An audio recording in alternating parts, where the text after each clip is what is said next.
They believed they were going to find salvation.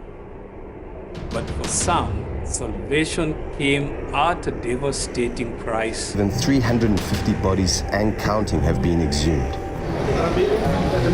They were all led to the forest by a televangelist named Paul MacKenzie. This is a story of a family's painful journey to understand a loss they never saw coming. He is thought to have told them that the world was ending and that in order to reach God, they would have to starve themselves to death. First children, then women, then men. MacKenzie said he would follow, but he never did. These families were once so full of life. Families that could enjoy laughter at the dining table. Families that used to have late night chats. And now, silence. Silence brought about by someone missing, someone lost. Tutakaa na Mungu wetu milele na milele. Tupumzike taabu ya mateso ya dunia. But how did someone go missing just like that? How do they even disappear into places you never imagined? Leaving behind a broken family and so many unanswered questions. Okay, mostly kitu ilifanya madhe. The main reason my mother followed Mackenzie's preaching was my elder sister's illness. During his TV sermons, Mackenzie would often use the Bible and a specific oil to heal people.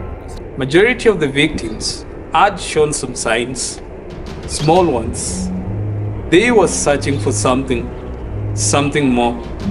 But when did it get too far? When exactly did they slip away to a world where no one could reach them?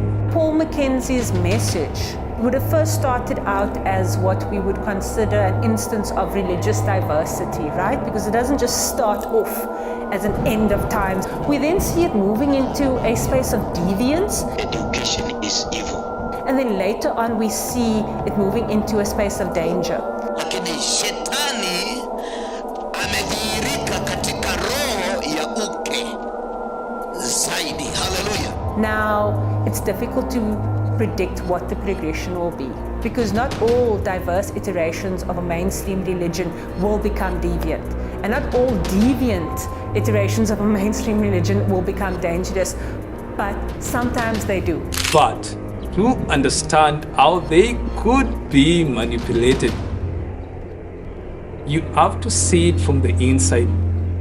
You have to feel the grip of something so powerful it takes away all the senses of reason. My dad is praying for this woman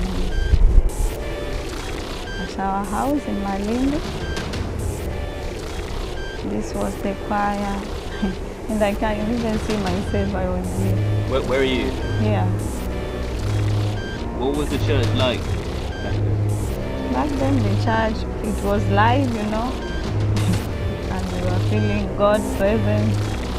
We have 339 bodies in the mobile mortuary, which have undergone post-mortem, and we have another 87 inside the 87 bodies, which have just been exhumed, awaiting post-mortem. The loss of all those families can only be magnified when shared. You want to run, you don't want to pass anywhere, you want to run, and they know they kill you.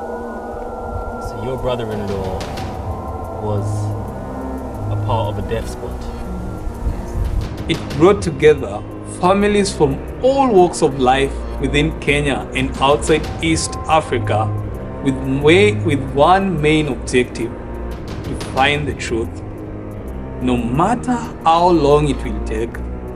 For they believe the truth is out there, and they'll stop at nothing in finding the truth.